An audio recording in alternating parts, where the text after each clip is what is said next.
Juan Kapitulo 6, versikulo 35. Si Jesus miingon kanila, "Ako mao ang pan nga naghatag sa kinabuhi. Ang muari kanako dili nagayod gutomon, ug ang mutuo kanako dili nagayod uhawon." Ang mga puno Pan sa kinabuhi. maglikon unta sa mong pagtuo ug gagakabi sa pagtuman sa imong mahal nga kasuguan.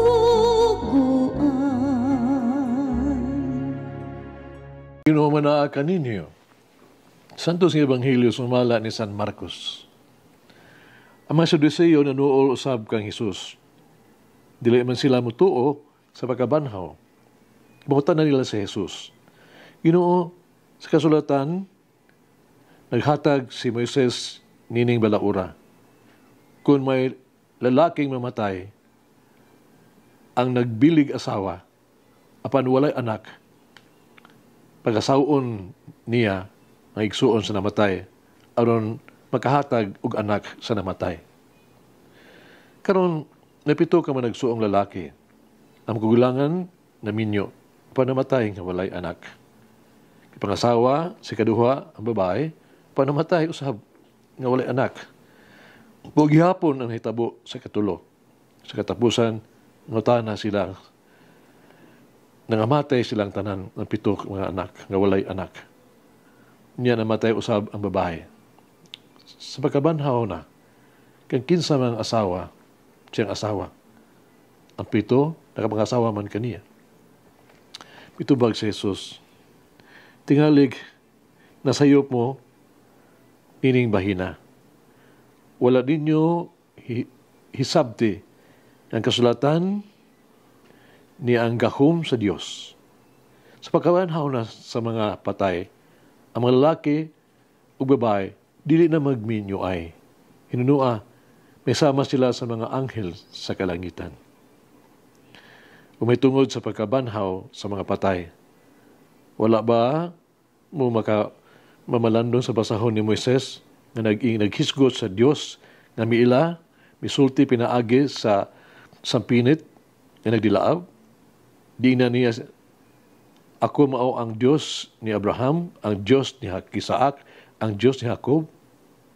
Diyos siya dili sa mga patay, kundi sa mga buhi. Sayop mo kaayo. Ang Ebanghelyo sa Ginoo. Pasalamati ang Ginoo kay siya maayo, ang iyang gugma mulungtad hangtod sa kahangturan. Pasalamati ang Diyos sa tanang mga Diyos, ang iyang gugma malungtaron. Pasalamati ang Ginoo sa mga Ginoo, ang iyang gugma malungtaron.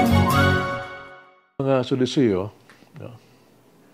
misunod kay sa strikto nga paghubad sa libro sa Torah. Ito kay wa may pasiskos pagkabanhaw sa Torah, wala na sila kinahanglan nga sila mutuos pagkabanhaw. Dili sa Ebanghelyo karong adlaw, ang mga Saduceo nagrepresentar og usa ka problema kung aduna ray pagkabanhaw. Ang ilang pangutana mao kang kinsa man siya ang iyang asawa sa pagkabanhaw na. Unsaon nato pagsabot ang tubag ni Jesus? Una, ang mangutana sa mga Saduceo, pahaong sa ilahang sayop, pikan silang sayop nga pagsabot sa kaminyoon. Itulid ni Jesus ang ilang sayop nga pagsabot sa kaminyoon. Ang kaminyoon gitukod alang sa pagpadayon sa kaliwatan sa tao, mga tao. Tapos kinabuhing dayon, ang mga tao dili na magminyoay. Magkinabuhi sila kasama sa mga anghel. Busa, sa sunod nga kinabuhi, di na kinahanglan ang kaminyoon. Sa langit, ang relasyon pinaagi sa kasuod o sa kadugo, di na importante. Importante kay kauban nato ang Dios. Yung dumi, ang ato ang katapusan ug tumong ning kinabuhia mao ang pagkig-uban sa Ginoo. Pagkabot sa langit, pagpuyo sa walay katapusan uban sa Dios. Ato ginalabuang kalipay mao ang pagkakita nato sa Dios. Atong dakong tinguha mao ang pagpabilin uban sa Ginoo hangtod sa kahangturan. Kaduha, ang kinabuhi human sa pagkabanhaw, dili usa ka pagpadayon sa tuang yutan-ong kinabuhi. Ang pagkabanhaw dili bahin sa duha ka atong yutan-ong nga kinabuhi sa langit. Dili kini extension. Adunay pagbag-o sa estado. Maadto kita sa mas bulahan nga kahimtang sa tupa sama sa mga anghel. Si Jesus nagpasalig kanato kaduna kita gipaabot gikan ning kinayutan-ong kinabuhi. Dunay langit. Basta gusto sa ato ang Ginoo nga kita makauban diha kaniya. Ug siya mahinangpon kaayo naghulat kanato. Unsay ato ikasulti bahin sa pagkabanhaw? Pagkabanhaw mao ang kinatumyan ug tumong sa ato ang yutan-ong kinabuhi. Kinakahulugan sa ato ang yutan-ong kinabuhi. Ang pagkabanhaw mo ang rason nga andam kita paghimo og mga sakripisyo, pag-antos alang sa uban. Nganong nabuhat kita og maayo ug kinabuhi moral ug buotang nga kinabuhi. Nganong nagsunod kita ni Jesus ug nagtuman sa iyang mga sugo. Ang pagkabanhaw mo ang ato ang paglaom dinhi sa yuta. Human sa ato ang yutan-ong kinabuhi, doon ang kinabuhi dayon. O kinay mo ang kinabuhi uban sa Dios. Doon ay sugilanon nga kuno dito sa langit o sa impyerno, doon ay dagkong bangkite. Pero sa ilang bangkite, ang mga tao to sa impyerno o diri sa langit, kitagaan sila og tag-as kaay nga kutsara. Ang diferensya, ang hitabo mao kini, nga bisag na ang bangkite, daot kayo ang tuas sa mga sa impyerno o nga rin sa langit, tambok sila. Ang rason tungod kay di mas sila kakaon ngadto sa impyerno kay sila tag-akay kutsara, di sila ka pakaon sila kaugalingon, mao nga di sila kakaon. Nagunaw man sila kaugalingon lamang. Sa langit takas lang kutsara, pero ang hitabo nga nagunaw na sila sa isig ilang kauban, muna kini ilang gilawgan ang isa, ilang gihatag sa ilang kauban. Nagtuwag-tag nagpakadanay sila sa isig usa. Nagunaw na sila sa isig isa nila. Mao nga ang nahitabo nga sila nakakaon. Lahi gyud ang igsuon. Nakita mo na ta sa uban. Mga hakit, unsa may ako ang ipaabot gikan sa ko ang yutan-ong kinabuhi. Kinabuhi ba ako alang kang Jesus? O nagiya sa uban ngadto sa langit? Unsa ang kinahanglan akong buhaton matako sa kinabuhing dayon? Unsa kinahanglan akong usbon aron masiguro akong kaugalingon sa kinabuhing dayon? Ilang po kita. Among higugmaong Diyos, among magbubuhat, among higugmaong Amahan.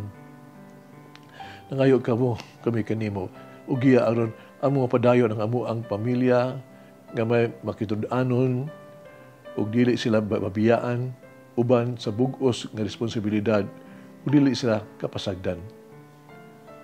Uban sa pagtahod ug dili uban sa pagduda ug uban sa paghiusa ug dili pagbulag. Kini mapusanon kami nga hangyo pinaagi sa imo ang anak nga si Jesus uban sa Espiritu Santo, usa ka Dios hangtod sa kahangturan. Amen. Mama Mary, teach me to allow the power of God to work in me each day. Mulagi ang Diyos magagahom sa tanan, Amahan, Anak, Espiritu Santo. Amen.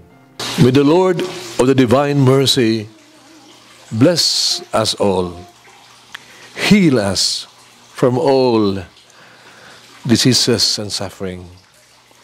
Ayun unta niya kita, tanang mga sakit na sa lawas o sa kalag, body and soul.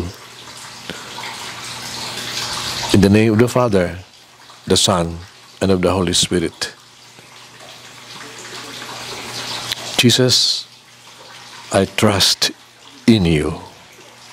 Whoever eats the bread of life will never hunger, says the Lord. Kay galaan inyong nabati ang pagpaambit ug hamubong pamalandong sa pulong sa Dios pinaagi sa tulumanon. Pan sa kinabuhi nga gidumala ni Monsignor Daddy Silva. Hangtod na usab sa sunod higayon, daghang salamat. The bread of life